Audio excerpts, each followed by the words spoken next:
Tes enfants ont besoin de te voir aimer Dieu de toute ton âme, de toute ta force, de toute ta pensée. Mes enfants ont besoin d'être inspirés par un Père qui aime Dieu. Ça commence avec toi.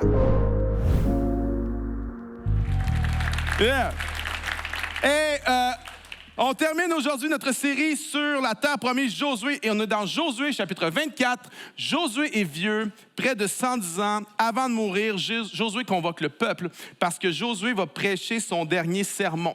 Et il va les convoquer à un endroit spécial, à Sichem. Sichem est non seulement le centre de la terre promise, géographiquement, si tu prends une carte, Sichem, c'est au milieu. Alors, c'est logique. Mais Sichem était aussi un endroit stratégique parce que beaucoup de l'histoire d'Israël s'était passée là-bas à Sichem. C'est à Sichem qu'Abraham avait bâti un autel à l'Éternel lorsque Dieu lui a fait une promesse. C'est à Sichem que Jacob avait bâti un autel à l'Éternel lorsqu'il s'est réconcilié avec son frère Ésaü.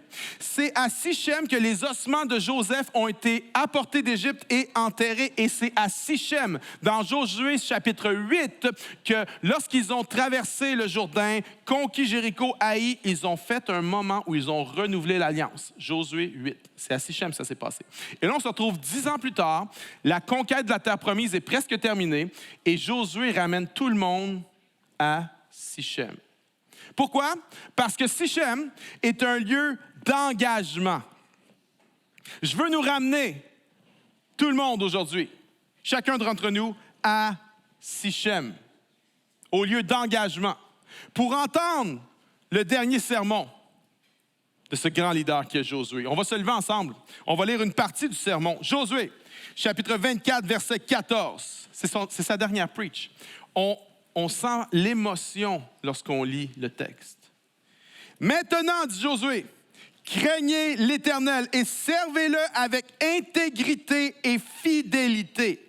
Faites disparaître les dieux qu'ont servi vos pères de l'autre côté du fleuve et en Égypte et servez l'Éternel.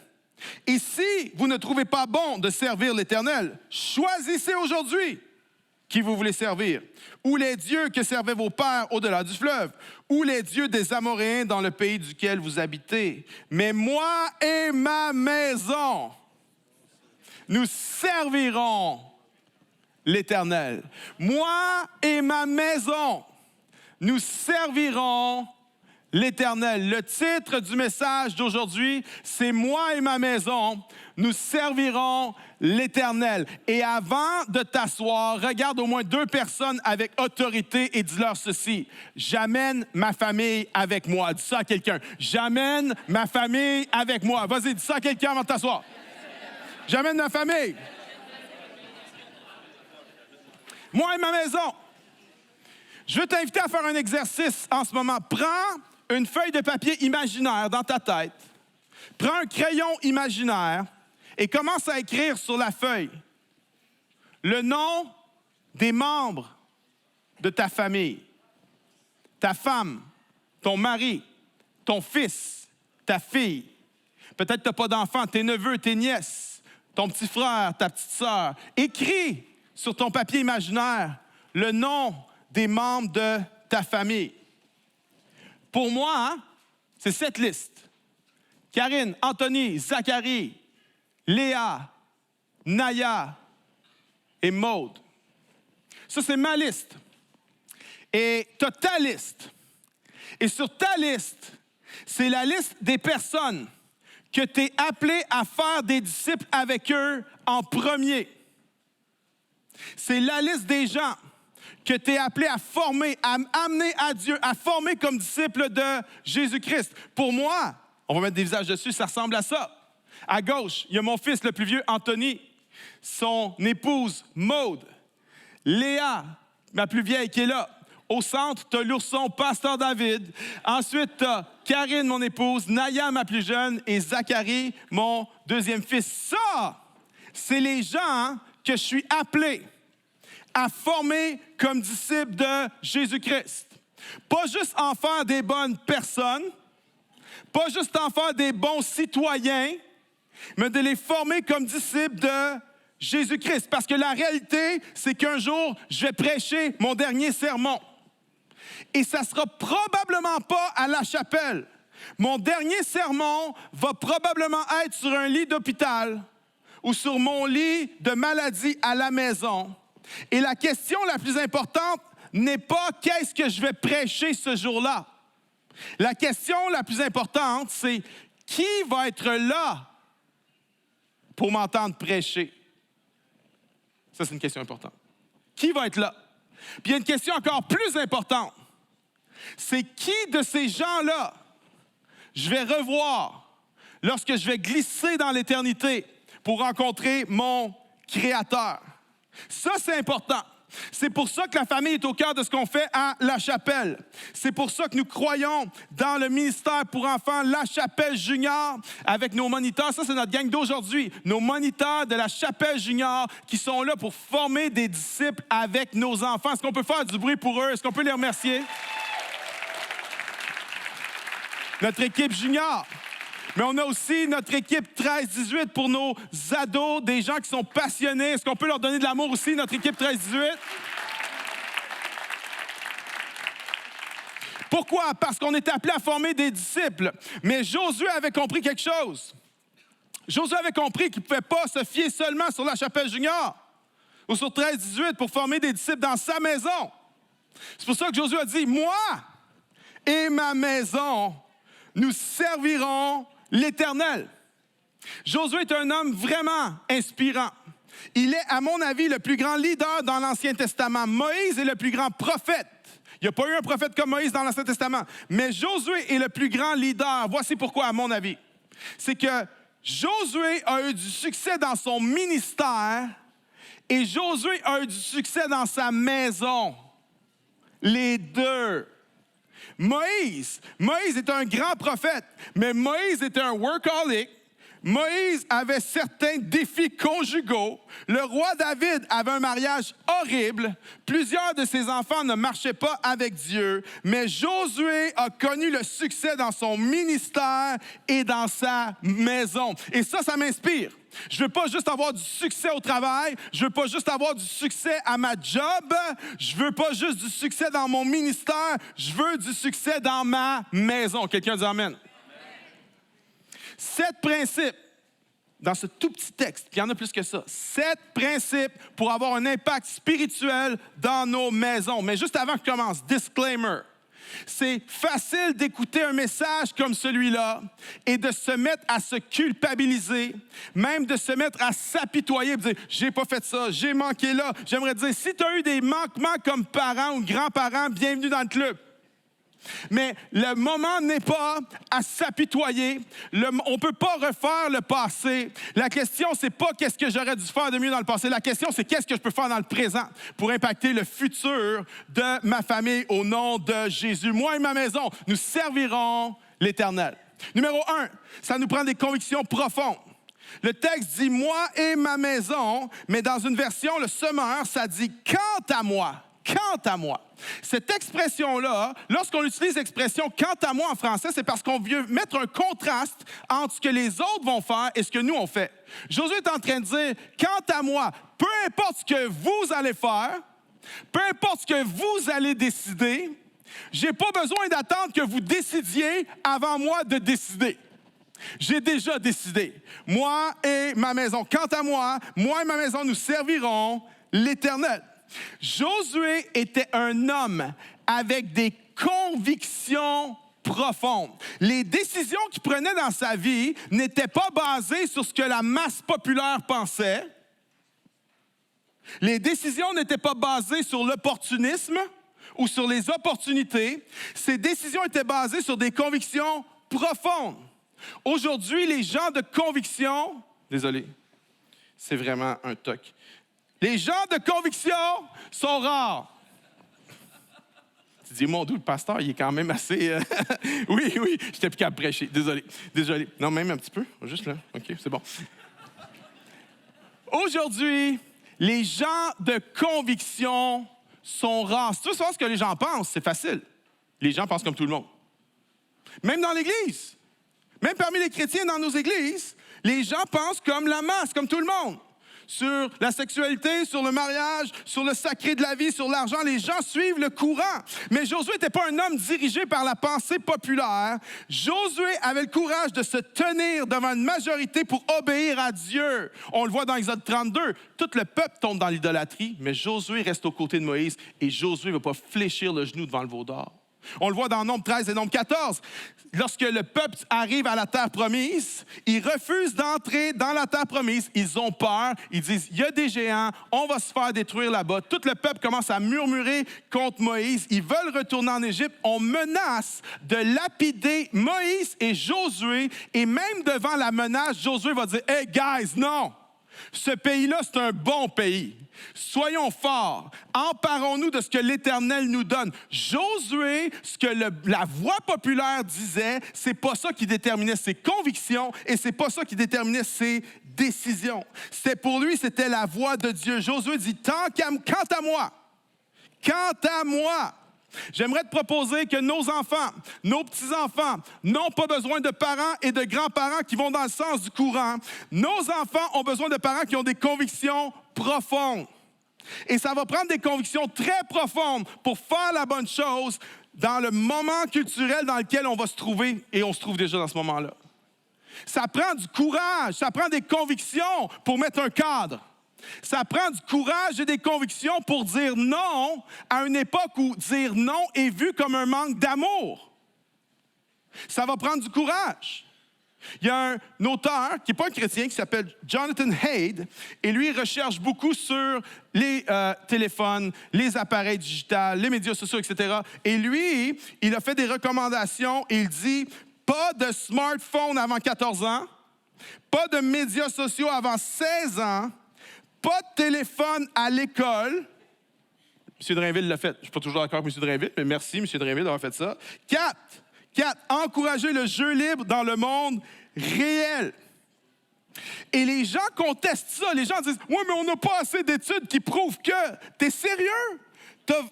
À quel point il faut qu'on descende bas? Je veux dire, ça a pris bien du temps avant qu'on soit convaincu que la cigarette, c'était mauvais, hein? Mais non, c'est pas mauvais. Ma mère a fumé jusqu'à 101 ans, puis elle n'est pas morte. On peut toujours se croire dans nos affaires, mais les évidences sont là. Tout est là. Et ça va prendre de la conviction pour mettre un cadre à nos enfants dans l'amour. Ça va prendre de la conviction. Parce que ces appareils-là peuvent être très dangereux pour eux et pour nous. Ça va prendre de la conviction parce qu'ici, il n'y a personne. Je ne connais pas un parent, je ne suis pas un père qui irait voir son fils de 13-14 ans ici à la chapelle avec une pile de revues pornographiques puis dire « Regarde mon homme, va dans ta chambre avec ça. » Personne ne ferait ça. Mais on les laisse aller dans leur chambre tout seuls à 12-13 ans avec le cellulaire. C'est pire que la pile de revues. Ça va prendre des convictions profondes et du courage parce qu'en ce moment, peut-être que tu vas... Moi, j'ai appris ça la semaine passée. En ce moment, tu peux prendre la tête de n'importe qui, la mettre sur un corps, puis visionner de la pornographie avec cette personne-là. C'est tout fake, c'est tout du AI, mais ça, c'est là. Bienvenue en 2026. Ça va prendre des convictions profondes pour se tenir. Pourquoi? Parce qu'il y a de la pression sur nous et il y a de la pression sur nos enfants. Une des règles qu'on s'était données, puis il y a des choses qu'on a manquées, je vous dis, il y a des choses qu'on a manquées, mais une des règles qu'on s'était données, que je suis content d'avoir fait, c'est tu ne peux pas avoir un cellulaire, un smartphone, si tu ne le payes pas à l'achat, puis si tu ne payes pas l'abonnement. En d'autres mots, il faut que tu travailles pour avoir un smartphone. Ça fait que ça retarde le smartphone. Mes enfants étaient les seuls, en 6e année, les seuls à ne pas avoir de smartphone. Secondaire 1, les seuls. Secondaire 2, les seuls. Et c'est dur, parce que les jeunes te disent « Hey, je suis le seul à ne pas en avoir. » Ça prend des convictions profondes pour prendre les bonnes décisions. Ça prend une résolution profonde pour dire « Moi et ma maison, je ne vais pas laisser la folie de ce monde déterminer qu'est-ce qu'il faut que je fasse. Je vais laisser la voix de Dieu déterminer ce que je vais faire. » Numéro 1. Numéro 2, responsabilité personnelle. Il dit, quant à moi, si je veux voir ma famille marcher dans les voies de Dieu, ça commence avec Moi. Si tu ne prends pas responsabilité pour ta famille spirituellement, il n'y a personne qui va le faire à ta place. Ça commence avec toi. C'est pour ça qu'un des meilleurs conseils sur le parenting qu'on peut donner, c'est Deutéronome, chapitre 6, verset 5, qui dit « Tu aimeras l'Éternel, ton Dieu, de tout ton cœur, de toute ton âme et de toute ta force. » Un des principes les plus importants pour voir nos familles marcher dans les voies de Dieu, c'est que nos enfants nous voient aimer Dieu. Et aimer Dieu, ce n'est pas seulement des sentiments. Aimer Dieu, parce que c'est facile de se bercer d'illusions et de croire qu'on aime Dieu alors qu'on ne l'aime pas vraiment. Ce qui nous démontre à nous-mêmes qu'on aime vraiment Dieu, c'est comment on marche, c'est nos actions. Tes enfants ont besoin de te voir aimer Dieu de toute ton âme, de toute ta force, de toute ta pensée. Mes enfants ont besoin d'être inspirés par un père qui aime Dieu. Ça commence avec toi. Et en 2026, je suis convaincu qu'on a besoin d'avoir une foi qui est réfléchie, une foi qui est intelligente. Parce que nos enfants nous posent des questions, puis on doit leur apporter des réponses intelligentes. Alors, on ne doit pas avoir peur des questions, on ne doit pas avoir peur de la science, on ne doit pas avoir peur de la connaissance. Moi, ça ne me fait pas peur. Pourquoi? Parce que tout ce que je crois dans mon cœur fait du sens dans ma tête. La foi chrétienne n'est pas antilogique. Vraiment, vraiment pas, mon ami. Alors, on ne doit pas avoir peur de ça. Mais ceci étant dit, la foi chrétienne ne se transmet pas de tête à tête. Elle se transmet de cœur à cœur. Tu aimeras l'Éternel ton Dieu de tout ton cœur. From heart to heart. Et si on veut voir nos familles marcher dans les voies de Dieu, si tu veux voir ta postérité, ta future postérité marcher dans les voies de Dieu, il faut que tes enfants te voient aimer Dieu. Mon père est décédé aujourd'hui. Mon père est un grand gaillard, c'est un tough. Mais une des choses qui m'a marqué chez mon père, c'était pas quelqu'un qui pleurait, je ne le voyais jamais pleurer, mais il y a un moment que je voyais mon père pleurer, c'est quand il louait et il adorait son Créateur. Les mains levées dans les airs, il chantait fort, plus fort que toute l'Église au complet. C'est pas des blagues, mon père chantait plus fort que toute l'Église au complet. C'était comme une espèce de Pavarotti, un ténor. Mon père chantait fort. Puis quand je le voyais, j'étais petit gars, puis je me disais, wow. Puis mon père, je savais que c'était un tough, là. Mon père, je savais que c'était pas un fragile. Puis quand je le voyais, qu'il adorait son Créateur, puis qu'il avait les larmes sur les joues qui coulaient, je me disais, il voit quelque chose que je vois pas. Je veux voir ce qu'il voit. Je veux connaître celui qui connaît. Ça commence avec toi. Tu donnes le ton. Tu donnes le rythme. Il y en a qui disent, je ne peux pas faire ça. Moi, je n'ai pas eu un père chrétien comme toi. Moi, je n'ai pas eu une modèle comme toi. Un des hommes qui m'inspire vraiment, c'est le pasteur Craig Ettridge. Vous avez connu pasteur Craig. Il est venu ici prêcher quelques fois ici à la chapelle. C'est vraiment un des hommes que je trouve les plus solides spirituellement, mature émotionnellement. Il m'impressionne tellement, ce gars-là, c'est un stud, il est imperturbable, il est dans l'amour, il est solide, il est en contrôle de ses émotions. Ses enfants marchent avec Dieu, ses filles sont des guerrières de l'Éternel. Très impressionnant. Puis moi, je pensais qu'il y avait 5, 6, 7 générations chrétiennes derrière la cravate. Moi, je me disais, ça vient de quelque part, parce que souvent, des pasteurs que je rencontre, c'est comme ça. Puis je dis, hey, Craig, c'est fou l'héritage chrétien que tu as, c'est fou de voir comment ta famille, tes parents, puis il dit, mes parents ne marchaient pas avec Dieu. Ah ouais? Sinon, mon père est alcoolique. Ah ouais? Mais il m'a dit ceci, il dit, j'ai décidé que ça allait s'arrêter avec moi, que ces choses-là s'arrêtaient avec moi et que les nouvelles choses, les choses de Dieu, commençait avec moi. Puis aujourd'hui, Craig, qui n'a pas grandi dans un foyer chrétien, non seulement c'est le gars le plus solide que je connais spirituellement, mais en plus de ça, Craig a eu le privilège d'amener son père au Seigneur Jésus-Christ, d'amener sa mère au Seigneur Jésus-Christ. Et quand j'ai été prêcher là-bas, il m'a présenté ses parents. Je vous parle d'un Dieu qui change la destinée de ceux qui disent « ça s'arrête avec moi, puis ça commence avec moi ». Responsabilité personnelle. 3, décision courageuse. Quant à moi et ma maison. Ça prend du courage pour dire moi, mais ça prend plus de courage pour dire moi et ma maison. Parce que Josué comprenait qu'il est le leader spirituel de sa maison, qui est le prêtre de sa maison. Et Josué comprenait qu'il devait prendre la décision pour lui, puis il devait prendre la décision pour sa maison aussi. Puis en passant, ça commence quand ils sont jeunes.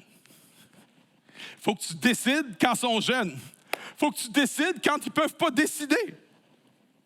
Je suis reconnaissant pour ma mère qui me disait, « David, tu viens à l'église. » Ça ne me tente pas d'aller à l'église. « David, tu viens à l'église. » Tu dis, « Mais je ne peux pas faire ça. Je ne peux pas les forcer à venir à l'église. » Question, est-ce que tu es forcé à aller à l'école? Est-ce que tu es forcé à prendre leur bain? Est-ce que tu es forcé à faire leurs devoirs? Est-ce que tu es forcé à manger des légumes? Si tu fais ça, tu peux le forcer à venir à l'église. Aujourd'hui, on leur donne trop de choix. On leur donne trop de choix. Le petit Samuel, là, il décide. Il est préscolaire, il décide de ce qu'il mange. Il décide quand il mange. Il décide s'il mange à la table ou pas. Il décide à quelle place il s'assoit. Il décide à quelle place il s'assoit dans l'auto. Des fois, il veut être à la place de maman. En arrière, en arrière. Aujourd'hui, on leur donne trop de choix et on a pensé, écoutez-moi bien, on a pensé qu'en leur donnant plein de choix tout jeunes, on allait en faire des adultes à l'estime forte et assurée, mais on en a plutôt fait des adultes à l'ego démesuré, rongés par l'anxiété. Les enfants rois que nous sommes ont engendré des enfants dieux. Mais être Dieu, c'est pas facile à porter. C'est pour ça qu'on est anxieux. Je suis reconnaissant à ma mère qui limitait mes choix. J'avais des choix limités quand j'étais petit. C'était, tu veux un hot dog ou tu veux un hamburger? Ça, j'avais le choix. Tu veux un Coke ou un Sprite? J'avais le choix. Tu veux une activité, pas deux, pas trois, pas quatre, une activité. J'avais le choix. Le samedi matin, tu veux écouter les Cités d'Or ou les G.I. Joe? Qui était dans le team Cités d'Or? Qui était dans le team G.I. Joe? OK, ouais. J'avais le choix. Cité d'Or ou G.I. Joe, j'avais le choix. Mais le dimanche matin, j'avais pas le choix. Je veux pas aller à l'église, tu viens à l'église. Maman, je suis reconnaissant pour ma mère qui me disait, tu n'as pas le choix, tu viens à l'église. Je suis reconnaissant pour mon père qui disait, tu n'as pas le choix d'écouter ta mère. Amen. Je sais qu'il y a plein de nuances là-dedans, plein de nuances. Ça dépend de l'âge de l'enfant. Est-ce que l'enfant a grandi à l'église ou pas? Est-ce qu'un des deux parents ne vient pas à l'église? Est-ce que les deux parents sont ensemble? Il y a plein de nuances et je crois que ce n'est pas one size fit for all, mais il y a un principe de base quand même. Tu viens à l'église, tu viens à l'église. Et si vous avez des complexités, venez nous voir. Venez nous voir les pasteurs, venez voir Loïc, venez voir Cécile, venez voir Suzanne, venez voir Karine. On va vous conseiller, on a de l'expérience, on est habitué avec ces choses-là pour vous aider à prendre des décisions sages. Mais aujourd'hui, on donne trop de choix et on leur laisse choisir alors qu'ils ne devraient pas choisir et on ne les oblige pas à prendre responsabilité quand ils devraient prendre responsabilité. Il y a 3 phases dans le parenting. On dit en anglais la phase care, coaching et counseling. Le care, c'est quoi? C'est les soins, la protection. Et c'est un contrôle élevé sur l'enfant lorsqu'ils sont petits. Ensuite, lorsqu'ils vieillissent, qu'ils arrivent à l'adolescence, c'est la phase coaching. C'est quoi le coaching? C'est qu'ils jouent leur game, mais c'est ton plan de match. C'est leur game, mais ils doivent suivre les directives du coach et ils sont encore sous ton autorité. Et ensuite, il y a une 3e phase, c'est le counseling. Lorsqu'ils sont plus sous ton autorité, qu'ils ont quitté la maison, tu leur donnes des conseils sur demande. Ça, c'est dur pour moi, ça, sur demande. Parce que moi, si tu ne me demandes pas de conseils, je vais t'en donner pareil. Mais... m'a donné des conseils sur demande. Et voici le problème. C'est qu'aujourd'hui, les parents conseillent des enfants de 3 ans, mais on care pour des enfants de 30 ans.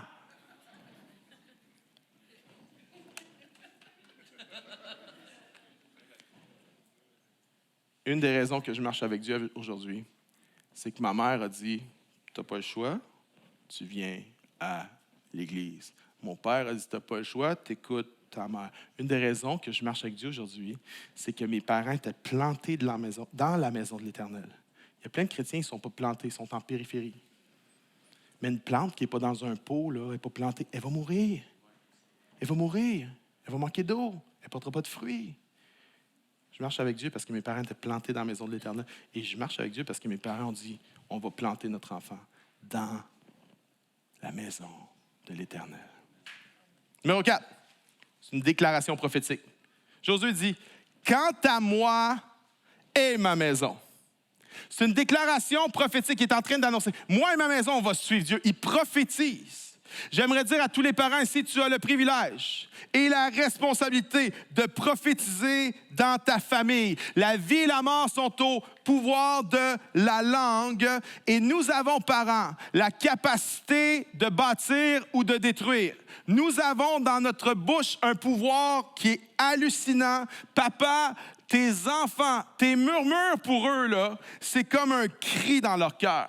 Et il faut s'assurer que ce soit des choses qui sont constructives. Il faut s'assurer que ce soit la voix de Dieu qui sort de notre bouche parce que nos murmures sont des cris dans leur cœur. Et ça, il faut que je fasse attention pour moi, parce que moi, je parle fort. Puis même quand je ne suis pas fâché, j'ai l'air fâché. Je fasse attention. Mes murmures sont des cris dans le cœur de mes enfants. Et vous, jeunes parents, moi je ne suis plus là, jeunes parents, vous avez une opportunité que moi j'ai plus. Vous avez une fenêtre d'accès au cœur de vos enfants. Vous êtes la personne la plus influente dans la vie de vos enfants. Ça passe vite. Ne gaspille pas cette fenêtre-là et donne la vie. Annonce la vie. Prophétise la vie. Dis, je crois en toi. Dis, Dieu a des plans de bonheur pour toi. Tu vas réussir. Tu vas y arriver. Il faut que tu encourages. Il faut que tu bâtisses. Il faut que tu élèves. Voici une nuance, par contre. Encourager nos enfants, affirmer nos enfants, ne veut pas dire les affirmer en toutes choses. Parce que je ne vais pas affirmer ce que Dieu n'affirme pas. Je ne vais pas encourager ce que Dieu n'encourage pas. Je vais t'aimer, je vais t'accepter inconditionnellement, je vais toujours être là pour toi, mais je ne vais pas affirmer, approuver quelque chose que Dieu n'approuve pas. Parce que Dieu, lorsqu'il décide si quelque chose est bon ou pas bon, c'est pas basé sur ses humeurs. Lorsque Dieu dit bon ou pas bon, c'est bon pour toi ou mauvais pour toi. Quoi que tu en penses toi-même. Alors, je ne vais pas... Attention, je vois beaucoup de parents qui ont des enfants qui sont à la dérive en ce moment. Plus vieux, jeunes, ados, même jeunes adultes, des parents qui ont des enfants à la dérive sur la mer du mensonge, de l'incrédulité, du péché. Et attention, parents, à ne pas venir couper la corde de l'ancre de la vérité pour aller sauver ton enfant à la dérive. Je le vois partout. Des parents que pour sauver la relation, on coupe la corde de l'ancre de la vérité, on se met à approuver ce que Dieu n'approuve pas. Mais qui va sauver ton enfant? Ça va prendre quelqu'un pour te sauver toi-même. Et c'est difficile, ça. C'est difficile, puis je ne peux pas imaginer certains parents. C'est tellement difficile parce que lorsque tu n'approuves pas ton enfant, tu l'aimes, tu es là pour lui, tu ne le rejettes pas, tu ne le mets pas de côté, tu es là pour lui, mais tu n'es juste pas en train d'approuver tout. C'est perçu comme un manque d'amour. Et non seulement certains le voient comme un manque d'amour, les enfants, hein, mais le monde entier va te dire que tu ne l'aimes pas vraiment. Et moi, je rencontre plein de gens. Je rencontre des gens qui me disaient, David, j'étais dans la confusion, j'étais complètement perdu, puis tout le monde me célébrait dans ma confusion. Tout le monde m'applaudissait dans ma confusion. Les seuls qui ne m'ont pas affirmé là-dedans, c'est mes parents. Les seuls qui étaient vraiment là pour moi, c'est mes parents. Puis je les rejetais, puis je les méprisais. Mais aujourd'hui, je suis tellement reconnaissant que mes parents ont resté accrochés à l'encre de la vérité, qui ont pu être ancrés eux-mêmes pour que moi qui étais en train de dériver, ils ont pu venir me chercher. J'aimerais te dire, ça vaut pas le coup. Essaye pas de sauver une relation, de dire d'approuver toute chose pour sauver une relation. Non, c'est notre responsabilité d'être des prophètes dans notre foyer. Puis j'aimerais dire, être un prophète, parfois, ça coûte cher. Être un prophète, parfois, ça fait mal. Parfois, tu vas te faire blesser par les gens que tu aimes le plus. Mais notre responsabilité, c'est de prophétiser dans le cœur de notre postérité que leur identité n'est pas dans ce qu'ils font. Leur identité n'est pas dans leurs médias sociaux, dans leur popularité. Leur identité n'est pas dans leurs amis, dans leurs fringues. Leur identité n'est même pas dans leur sexualité. Leur identité est en Jésus-Christ et en Jésus-Christ seul. C'est quelque chose qui t'est donné. Il faut qu'il y ait des prophètes qui se lèvent. Prophétisent la vie. Il y en a, tes enfants, ils ne veulent pas l'entendre. Ils ne veulent pas rien. Tu dis, OK, attends qu'ils dorment, va dans la chambre, puis impose-y les mains, puis prophétise dans le nom de Jésus. Je connais une femme qui faisait ça, ça a marché. On est des prophètes, on est appelés à prophétiser la vie. C'est pour ça que lorsque un de mes fils était loin de Dieu, puis qu'on me posait la question, est-ce que ton fils marche avec Dieu? Je répondais jamais non. Jamais. Je répondais, pas encore, mais ça s'en vient. Pas encore, mais ça s'en vient dans le nom de Jésus. Ton fils ne marche pas avec Dieu? Pas encore. Il marche avec Dieu? Pas encore, mais ça s'en vient. Ta fille marche avec Dieu? Pas encore, mais ça s'en vient. Ta femme, ton mari, tes neveux, tes nièces marchent avec Dieu? Pas encore, mais ça s'en vient. Regarde autour de toi 2-3 personnes puis dis-leur, ça s'en vient. Vas-y, regarde quelqu'un, dis ça s'en vient. Ça s'en vient, ça s'en vient. It's coming. Ça s'en vient, ça s'en vient. Une déclaration prophétique. 5, une vocation divine. Quant à moi et ma maison, nous servirons.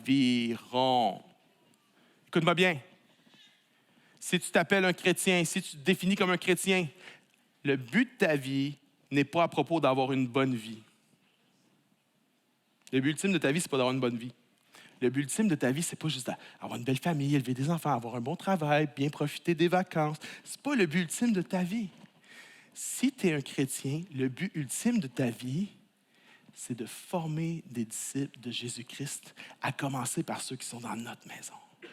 Maintenant, ce n'est pas une culpabilité que je vous mets. Des fois, ce n'est pas possible. Des fois, ils ne veulent pas être formés. OK, va former d'autres en attendant qu'ils veulent être formés. Mais ta vocation première, ce n'est pas d'être médecin, ce n'est pas d'être avocat, ce n'est pas d'être mécanicien, informaticien ou esthéticienne. Ça, ce n'est pas ta vocation première. Ça, c'est le moyen que Dieu te donne pour gagner de l'argent et pour pratiquer ta vocation. Mais ta vocation première, c'est quoi? Faire des disciples de Jésus-Christ. Allez! De par toutes les nations. C'est notre mandat. Moi, là, je suis pasteur. Mais ce n'est pas ma vocation première. Ma vocation première, ce n'est pas d'être pasteur. Ma vocation première, c'est de former des disciples de Jésus-Christ. Peut-être qu'un jour, je ne serai plus pasteur, ça peut m'être enlevé, mais on ne pourra jamais m'enlever ma vocation de former des disciples de Jésus-Christ. Il faut que tu comprennes que ta vie ne se prend pas pour toi, que le film dans lequel tu joues, ce n'est pas le film de ta vie, tu n'es même pas l'acteur principal, tu n'es même pas l'acteur de soutien, tu es un figurant dans la grande histoire de Dieu. Et si on veut inculquer et inspirer nos enfants à marcher avec Dieu, il va falloir qu'on les amène dans la grande histoire de Dieu, parce que notre petite histoire est pas mal plate. Puis ça ne les intéresse pas. Mais ils ont besoin de nous voir dans la grande histoire de Dieu. Ils ont besoin de voir des parents qui réalisent que ce n'est pas à propos de moi. Des parents qui sont en mission pour le royaume de Dieu. Des parents qui sont des tueurs de dragons. Des papas qui sont des éventreurs de dragons. Des mamans qui sont des tueuses de démons. On avance dans cette vie avec la mission de Dieu, puis on amène l'Évangile, on amène l'espoir, on amène l'espoir de Dieu dans des endroits sombres, dans des endroits difficiles, et le but de notre vie, c'est d'établir le royaume de Dieu. Ça, c'est une vision qui est attirante pour tes enfants. Vis à fond pour Dieu. Tu as une vocation qui est plus grande que juste ta job. On a toute une job à faire, mais j'aimerais dire notre vocation. C'est une vocation bien plus grande que celle-là. Et si on veut voir nos enfants marcher avec Dieu, il faut les inviter là-dedans. 6.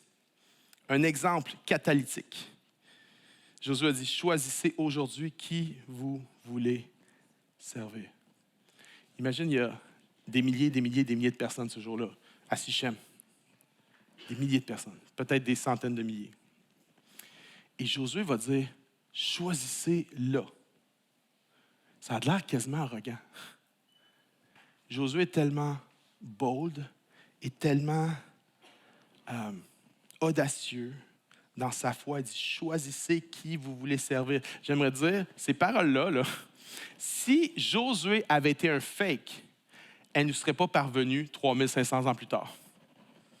Si Josué avait été fake, quand il a dit, choisissez maintenant. Si Josué avait été fake, ses fils, ses petits-fils, ses arrière-petits-fils auraient fait... Si Josué avait été fake, il n'y a pas personne qui l'aurait suivi. Mais Josué a dit, moi et ma maison, vous décidez si vous voulez servir Dieu aujourd'hui. Choisissez aujourd'hui. Et ça a marché. Ça a marché pour une nation entière. Peux-tu imaginer la famille de Josué? Peux-tu imaginer ses fils, ses filles, ses petits-fils, ses petites-filles, ses arrière-petits-fils, ses arrière-petites-filles, que t'as grand-papa. Non, c'est pas grand-papa, c'est pas papy, c'est grandpa, c'est papy Josué qui dit, choisissez aujourd'hui qui vous voulez servir. Mais moi et ma maison, nous servirons l'Éternel. J'imagine ses fils faire ouah! Et les petits deux enfants fait ah!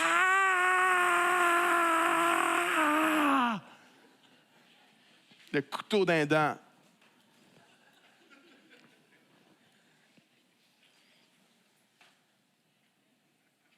C'est ça que je veux être.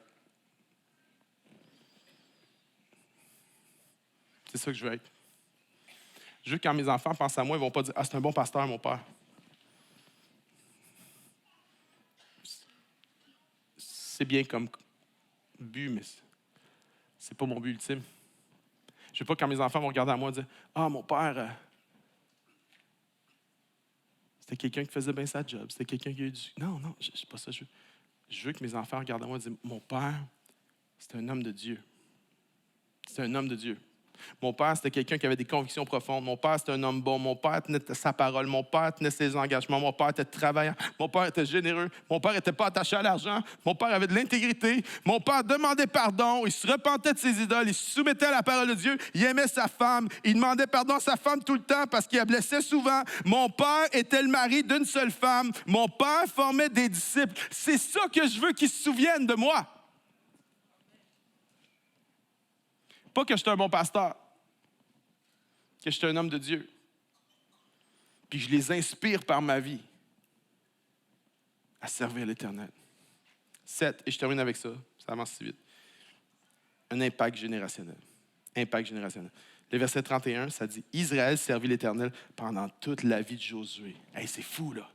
Israël servit l'Éternel pendant toute la vie de Josué et pendant toute la vie des anciens qui survécurent à Josué.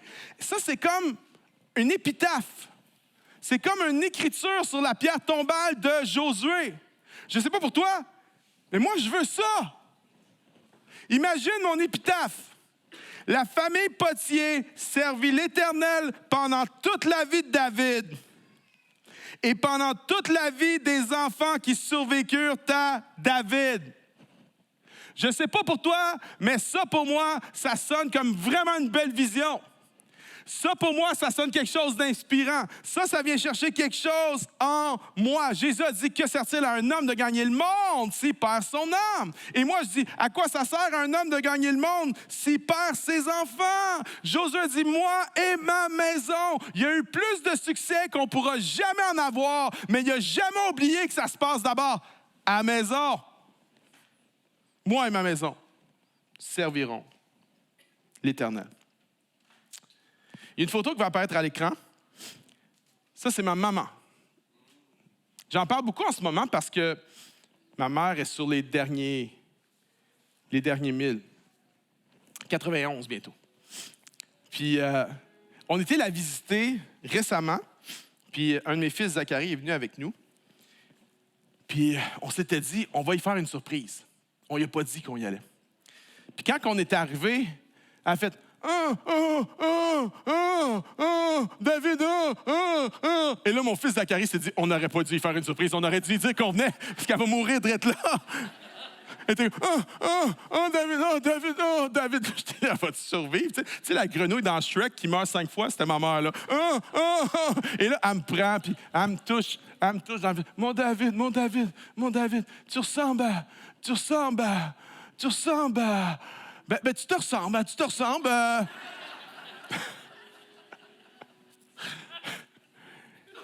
Et ma mère, 91, est en maison de retraite, puis ma mère, elle a presque plus rien, OK? Elle a presque plus de possession. Je pense qu'il reste, pour vrai, s'il reste 10 objets, c'est le maximum. Tout le reste, il a fallu qu'elle laisse aller, qu'elle donne, qu'elle vende. Ma mère n'a plus de possession. Ma mère n'a plus de santé. Ma mère n'a plus de mobilité, elle a de la misère à lever ses bras. Ça lui demandait des efforts juste de lever ses bras pour me toucher le visage. Ma mère n'a plus de mari. Il est décédé. Ma mère n'a plus d'amis. Ils sont tous décédés. Ma mère n'a plus de frères et de sœurs. Ils sont tous partis. Ils sont tous décédés. Ma mère n'a presque plus rien. Puis dans les 10 objets qu'elle a, l'un d'entre eux, le premier, c'est sa Bible. Une vieille petite Bible, 50 ans. Elle a été reliée et re-reliée 3 fois. Elle a payé des gens qui étaient des experts pour relier sa vieille Bible puis la sauver 3 fois. Et sa Bible, dans les 10 objets, il y a un recueil de chants. Un vieux recueil de chants, la couverture rouge qui s'appelle Chant de victoire. Il n'y a personne ici qui sait c'est quoi. Okay? C'est tellement vieux. Il y a quelqu'un en arrière. Et là, Lynn, ben oui, on a grandi dans une église qui était tellement old style qu'on sait c'est quoi, c'est sûr. Chant de victoire, sa Bible. Puis dans les objets qu'elle a préservés, elle n'a plus rien. Dans les objets qu'elle a gardés, il y a un cadre qui est accroché sur le mur.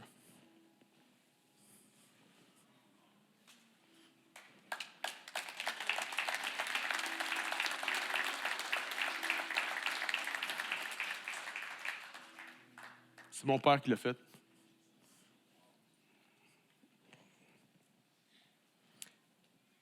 Et proche du cadre, tu as le cadre, puis pas loin à côté, tu as un tabouret. Puis sur le tabouret, il y a une liste de noms. David, Karine, Anthony, Zacharie, Léa, Naya, Maude. Elle n'a jamais vu Maude, mais Maude est sur la liste.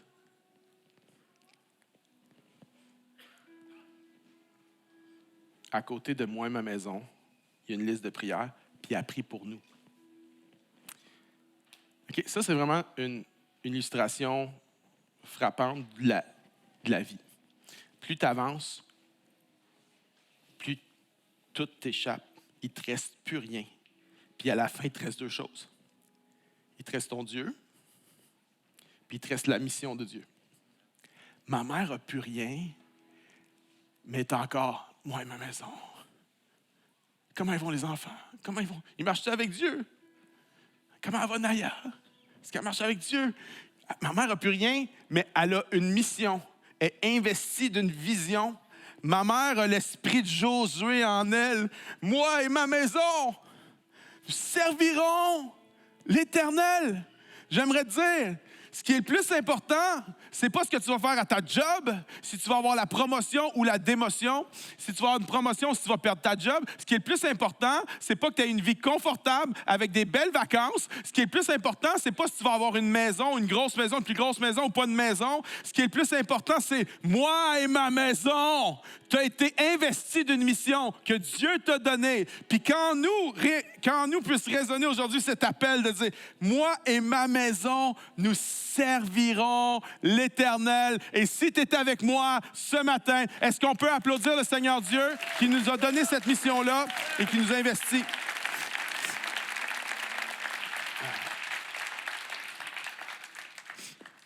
Voici le mot de la fin. Je veux nous ramener à Sichem,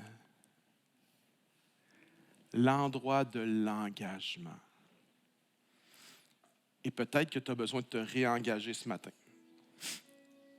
Parce que tu as laissé les distractions de ce monde te faire dévier de la mission de Dieu. Et les choses de ce monde sont devenues plus importantes que la mission de Dieu. Et ce cri dans ton cœur, moi et ma maison, a commencé à diminuer. Il a commencé à être étouffé par l'ennemi. Mais aujourd'hui, je veux qu'on retourne à Sichem tout le monde ensemble pour dire non, moi et ma maison, on va suivre l'Éternel, on va servir l'Éternel. Il y a quelques années de ça, on a eu un moment difficile dans la famille, puis on avait mauvaise nouvelle sur mauvaise nouvelle, puis À un moment donné, moi et Karine, on était en train de se retourner contre l'autre. Ben, c'était surtout moi qui me retournais contre elle. Elle me laissait faire tout seul. Et là, Karine m'a dit, « Hey, il ne faut pas qu'on oublie que le vrai ennemi, ce n'est pas nous autres. Le vrai ennemi, on sait c'est qui. Puis il faut qu'on se batte ensemble pour notre famille. Il faut qu'on se batte ensemble pour nos enfants. » Et il y a quelque chose qui m'avait saisi cette journée-là. J'avais dit, « Tu as raison. » On avait eu un téléphone vraiment bad, là. On ne se laissera pas faire. Puis je me souviens de ce jour-là, je lui avais dit, on ne se laissera pas faire. Puis il y a quelque chose qui nous a pris dans le cœur, on ne se laissera pas faire. On a redoublé dans la prière. On s'est mis à faire confiance à Dieu comme jamais. On s'est mis à aimer comme jamais, à semer comme jamais, à prêcher comme jamais, à prophétiser comme jamais. Puis Dieu a agi. J'aimerais dire ce matin, on ne se laissera pas faire. Tu ne te laisseras pas faire. Dans le nom de Jésus, ça va faire de te laisser faire. Dans le nom de Jésus, ça va faire de te laisser faire. Moi et ma maison, toi et ta maison, nous servirons l'Éternel. Est-ce qu'on peut se lever ensemble? Et dans la douceur de ce moment, j'aimerais qu'on puisse retourner à Sichem. J'aimerais demander à tous les parents, tous les grands-parents, tous les oncles, les tantes, tous les mentors spirituels dans ce lieu. Tous les big brothers, big sisters, tu as un grand frère, tu as un petit frère, tu as un grand frère, une grande sœur. Tous ces gens-là, je vais vous demander, est-ce qu'on peut lever nos mains devant le Seigneur, tout le monde ensemble? Et je vais prier pour nous. Seigneur mon Dieu, ce matin, nous revenons à Sichem. Nous revenons au lieu de l'engagement. Nous revenons au lieu où nous disons, moi et ma maison, nous servirons l'Éternel. Nous revenons à cet endroit ce matin. Et je prie qu'on puisse être revêtus de cet esprit comme Josué, de dire, on ne se laissera pas faire. On va combattre dans la prière. On va être des modèles. On va être investis de la mission de Dieu. On ne va pas vivre pour les choses d'en bas, mais nous allons vivre pour les choses d'en haut. Ce matin, Seigneur, viens nous renouveler dans cet esprit qui dit, moi et ma maison, nous servirons l'Éternel. Fais l'œuvre en nous que nous d'abord, nous puissions renouveler notre engagement à te servir, à mettre de côté les distractions et qu'on puisse avoir ce cri dans nos cœurs pour faire des disciples, pour amener nos familles avec nous dans tes voies. Nous revenons à Sichem ce matin, Seigneur. Nous revenons à l'endroit de l'engagement, dans le nom de Jésus. Alors que nous allons chanter, engage-toi devant le Seigneur. Dis, Seigneur, viens me fortifier l'intérieur. Viens me donner cette force de dire, non, on ne se laissera pas faire dans le nom de Jésus. Peut-être que ça a de l'air tellement loin, tes enfants sont tellement loin, tellement, tu ne vois pas comment ça peut arriver. On ne se laissera pas faire dans le nom de Jésus. On ne se laissera pas faire dans le nom de Jésus. Moi et ma maison, nous servirons l'Éternel. On ne se laissera pas faire dans le nom de Jésus. Ne regarde pas à ce que tu vois. Ne te laisse pas décourager par la voix de l'ennemi. Moi et ma maison, nous servirons l'Éternel. Nous servons le Dieu des miracles. C'est ce qu'il est, moi et ma maison. Sois renouvelé dans la présence de Dieu et engage-toi ce matin alors que nous chantons ensemble. Merci d'avoir été avec nous aujourd'hui. Tout ce qui se passe à la chapelle est rendu possible grâce à tes dons. Si tu donnes déjà, merci infiniment pour ta générosité. Si tu veux commencer à contribuer, rends-toi sur notre site web ou notre application mobile pour le faire facilement. Passe une belle semaine et à très bientôt.